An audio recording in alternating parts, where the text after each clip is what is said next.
Salut les petits potes, j'espère que vous allez bien. Aujourd'hui on se retrouve pour une petite vidéo thread horreur. Ah, vous vous attendiez pas à ça hein? C'est vrai que ça change de d'habitude hein. Ce qui varie plutôt c'est le nombre de threads horreur. 1, 2, 3, une petite copie par-ci, on sait pas tu sais. Bref, je suis un petit peu fou, pourquoi? Parce que j'ai envie de vous raconter ce thread horreur. Bien sûr, il est bien à raconter et à entendre, mais à vivre certainement pas. Avant de commencer, si tu veux soutenir la chaîne, tu connais le meilleur moyen, c'est un petit pouce bleu et un abonnement. Et si jamais tu veux soutenir plus, un petit commentaire, ça fera pas de mal. Allez, prends-toi un petit truc à boire et on est parti.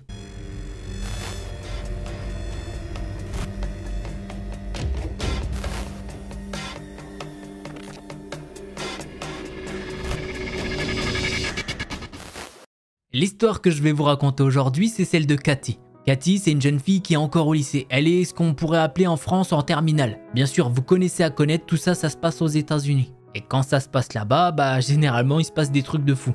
Notre petite Cathy, c'est une adolescente comme les autres. Elle a pas mal d'amis, mais elle a pas de petite amie. Par contre, petit truc cool, eh bien, il y a sa petite sœur qui vient de rentrer au lycée. C'est comme si elle venait de rentrer en seconde, quoi. Ce qui fait que généralement, elles vont ensemble au lycée. Elles traînent un peu ensemble, mais Cathy, elle veut pas trop qu'elle s'intègre à elle et son groupe d'amis, puisque l'année prochaine, ils seront plus là. Et du coup, elle va se retrouver toute seule après ça, puisque tout le monde sera parti normalement. Donc elle pousse clairement sa petite sœur à s'ouvrir un petit peu au monde. Chez elle, Cathy s'entend plus ou moins bien avec ses parents. Il y a des disputes de temps en temps, comme sur le fait qu'elle les comprend pas sur certains trucs. En général, elle se sent plus proche de sa grand-mère que de ses parents. Le truc, c'est que sa grand-mère, elle arrive pas à lui envoyer de message. Et si elle veut lui parler, le seul moyen, c'est de l'appeler. En plus de ça, sa grand-mère, elle habite assez loin. Et franchement, Cathy, ça la rend plutôt triste de pas la voir plus souvent. Elle en a déjà parlé à ses parents, hein. Mais le truc qu'elle nous a pas encore dit, c'est que ses parents, ils sont en grave froid avec la grand-mère. Ils sont en désaccord total et ça depuis un bon moment. Et c'est bien le pourquoi elle peut pas tout le temps l'appeler. Déjà qu'elle a dû se battre pour avoir son numéro de téléphone et surtout lui rendre visite à chacun de ses anniversaires. Ça, c'est pour vous dire à tel point la dispute entre la grand-mère et les parents est assez costaud. Le truc, c'est qu'elle sait même pas la cause de la dispute. Mais bon, Cathy nous dit que c'est pas le but de l'histoire tout ça. Revenons donc à Cathy et le jour quand tout ça a commencé. Elle part pour l'école tranquillement accompagnée de sa petite sœur. Tout se passe super bien sur l'allée. À un moment, les deux sœurs rentrent au lycée. Et sa sœur, elle va rejoindre les nouveaux amis qu'elle s'est fait. Les amis de Cathy, quant à eux, ils sont toujours pas arrivés. Donc elle décide d'aller à son casier pour déposer les livres de la journée. Elle ouvre son casier. Et là, il y a une petite lettre à l'intérieur. Au début, elle se dit « Tiens, j'ai un admirateur secret ». Elle trouve ça plutôt mignon et touchant. Elle ouvre la lettre et cette lettre dit « Bonjour Cathy, je t'admire depuis pas mal de temps maintenant. Pour te dire, je suis tombé fou amoureux de toi. Tu es la plus belle chose dans ce couloir le matin qui illumine mes matinées. Tu es comme un oisillon qui commence à découvrir le monde. Toutes les filles à côté de toi ne te font en aucun cas de l'ombre. Tu es si belle. Quand tu rigoles, tes petites joues deviennent de temps en temps roses et cela est très mignon. Je t'observe depuis un moment. J'espère que tu n'as pas peur. Je suis juste très timide et je n'ose pas t'approcher de peur que tu me rejettes. Voilà, c'est ainsi que se termine la lettre. Bon, Cathy, elle trouve la lettre plutôt mignonne. Elle se demande qui a pu lui écrire ça. Jonathan? Non, pas possible, trop franc.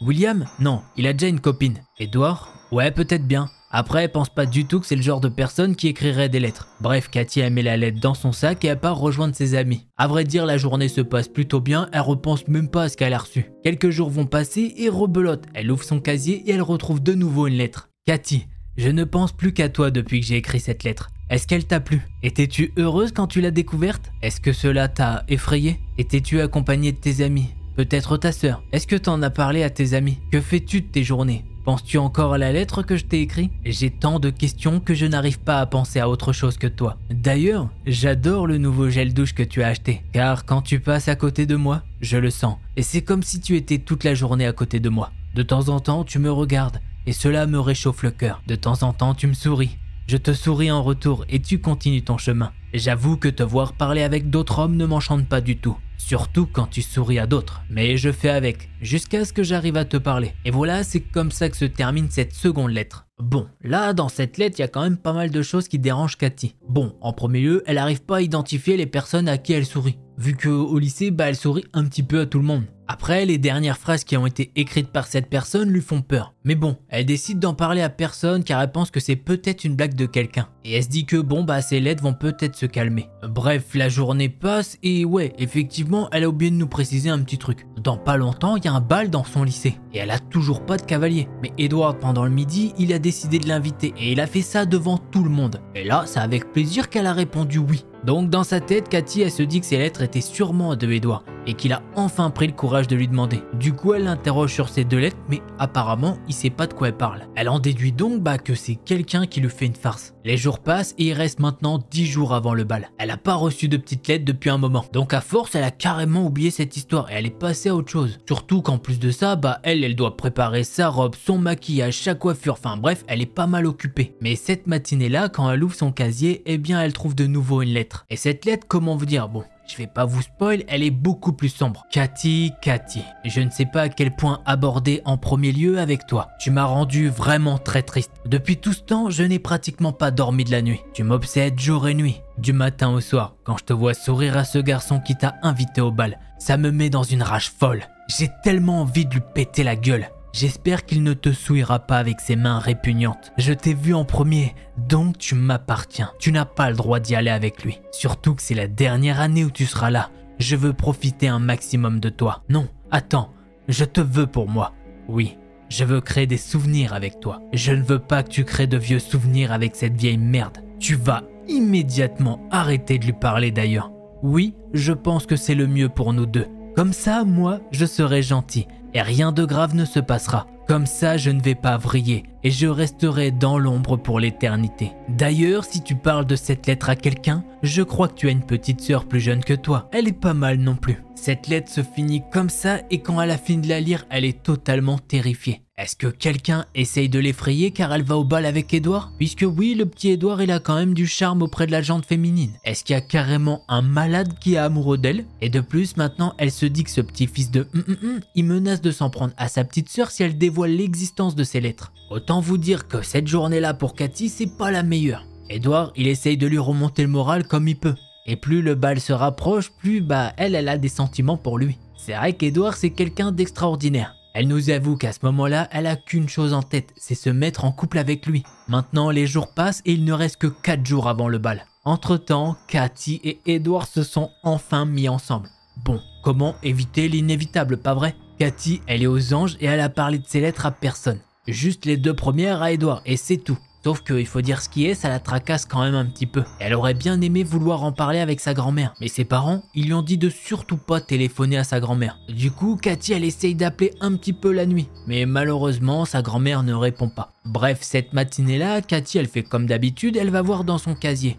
Et là, bien évidemment, oui, une nouvelle lettre. Cathy, alors là, t'as fait fort. Je t'ai demandé de pas aller au bal avec lui. Et toi, tu trouves quoi de mieux à faire? C'est de te mettre en couple avec ce mec. Mais tu me prends vraiment pour un con? Ou c'est une farce peut-être? Je t'ai prévenu et tu m'as même pas écouté. Je t'ai prévenu de ce qui va se passer et c'est totalement ta faute. J'ai essayé de freiner ce qui pourrait arriver, mais non, rien n'y fait, ça va venir. Tu m'obsèdes trop et je te veux pour moi tout seul maintenant. Je ne peux plus me contenter de te voir le matin ou l'après-midi et passer à côté de toi. Maintenant, je veux te serrer contre moi, te faire du bien, te câliner, prendre soin de toi. Puis de toute façon, si tu es avec moi, personne te prendra. Je pourrais tellement prendre soin de toi que tu ne voudras plus sortir. Je me présenterai à toi le jour du bal. En attendant, ne traîne pas avec lui. Si j'apprends que tu traînes avec ton cher et tendre Edouard, je sais pas ce qui va se passer, mais c'est pas bon. Ce n'est clairement pas une menace, ma puce. Juste une précaution pour que notre couple s'épanouisse bien. Bien sûr, tu sais qu'il arrivera quelque chose à ta sœur si tu parles de cette lettre à quelqu'un. À bientôt, mon ange.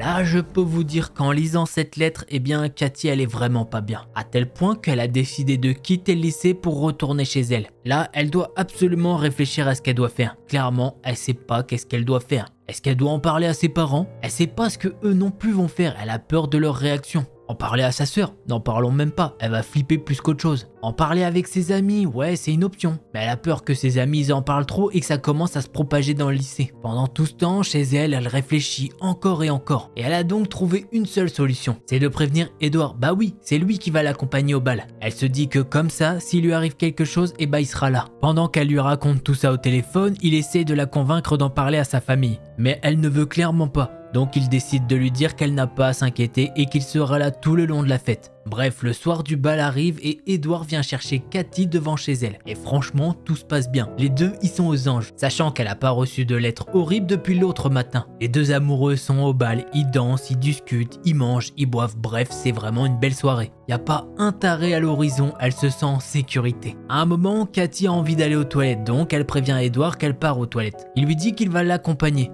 Mais elle lui dit que c'est pas nécessaire. En fait, la principale raison, c'est qu'elle a pas envie qu'il l'entende faire ses besoins. Puisque, comment vous dire ça, elle a pas envie de faire le petit pipi. Elle veut faire la grosse commission. Ouais, il faut que ça arrive dans ces moments magiques, c'est cool. Bref, elle part aux toilettes seule et puis bon, elle se sent plutôt en sécurité. Elle rentre dans les toilettes et elle peut voir qu'il y a pas mal de monde. Oui, elle a été aux toilettes les plus proches. Et forcément, les toilettes sont blindées et elle peut pas forcément attendre. Donc elle décide qu'elle va aller dans des toilettes un petit peu plus loin mais qui normalement devraient être libres. Et effectivement, une fois là-bas, oui c'est bon, il n'y a personne. Elle commence donc à faire ce qu'elle a à faire, je vous épargne les détails. Sauf qu'à un moment, elle entend quelqu'un rentrer dans les toilettes. Bien sûr, elle est toujours dans sa cabine en train de faire ses affaires.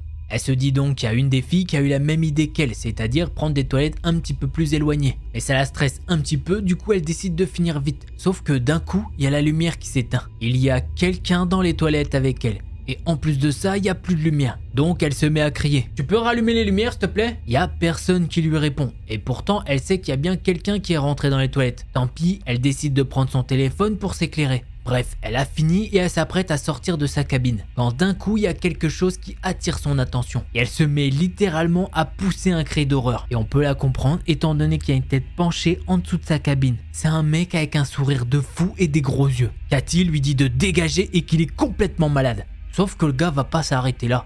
Il va commencer à ramper sous la cabine. Il veut littéralement la rejoindre. Elle, de son côté, elle est totalement tétanisée. Elle essaye de lui mettre des coups de pied un petit peu, mais le gars continue de ramper. Elle va donc ouvrir la porte de la cabine et marcher sur ce gars qui voulait la rejoindre. Elle est en train de courir pour ouvrir la porte des toilettes, mais avec sa robe et ses talons, c'est hyper compliqué. Elle a pas forcément l'habitude et malheureusement, le gars l'a rattrapée. Elle se met à crier, mais personne ne semble l'entendre. C'est vraiment le pire scénario pour elle. Le gars va la regarder et lui dire « Je te tiens, ma petite puce. C'est moi, regarde, j'ai pris mon courage à deux mains pour venir te voir. Allez, regarde-moi. Regarde-moi » Cathy, elle le regarde et oui, elle reconnaît ce gars. C'est la personne qui s'occupe de l'entretien des locaux. Voilà, tu vois, j'ai pris mon courage à deux mains. Je suis venu.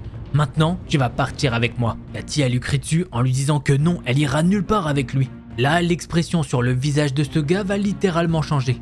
Il se met à lui tirer les cheveux et lui dire « Si, tu vas venir avec moi, j'ai tout prévu, tu vas pas tout gâcher !» Cathy, elle continue de crier, mais il y a personne qui lui vient en aide. L'homme a ouvert la porte des toilettes et il se met à traîner Cathy dans le couloir par les cheveux.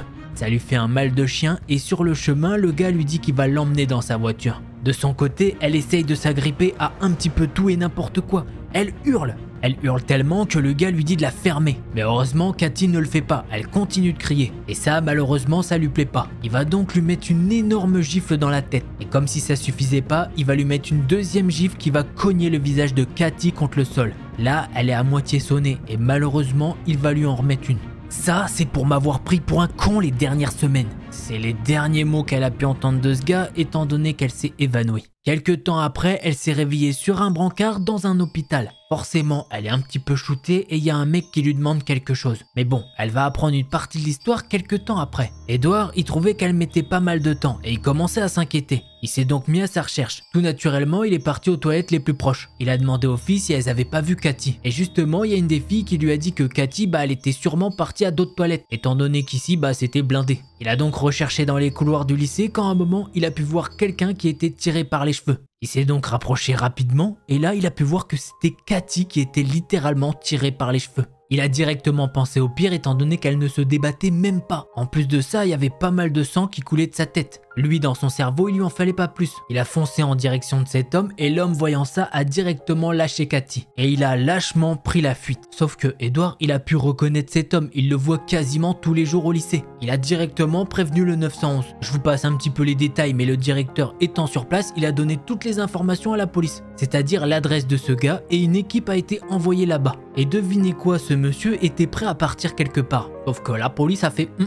toi, tu viens avec nous. Enfin, j'imagine que c'était un petit peu plus violent que ça, puisqu'il a été arrêté et qu'après un moment, il y a eu un procès à son encontre. Et au procès, le gars n'a rien pu faire. Témoignage de Cathy, témoignage d'Edward et les vidéos du lycée. Bref, si on peut trouver un tout petit point positif à cette histoire, c'est que Edward et Cathy sont toujours ensemble. Ce qui est plutôt pas mal pour elle étant donné qu'elle est beaucoup traumatisée par tout ça. Et forcément, Edward il essaye du mieux qu'il peut maintenant. Ce qui fait que maintenant leur couple est très solide. Je pense que oui, on peut dire que c'est une expérience très traumatisante pour Cathy. On l'a pas vécu, mais je pense qu'elle nous l'a assez bien raconté. Et j'espère que moi, je vous l'ai assez bien retransmis. En tout cas les petits potes, j'espère que vous avez aimé ce thread d'horreur. Si c'est le cas, vous connaissez le meilleur moyen de me soutenir, c'est un petit pouce bleu et un abonnement. Et si tu veux en faire plus, un petit commentaire, ça fera pas de mal. Bon, si jamais tu veux en voir un petit peu plus, je t'invite à aller voir une de ces deux vidéos là. En attendant la prochaine vidéo, portez-vous bien, tchuss les petits potes.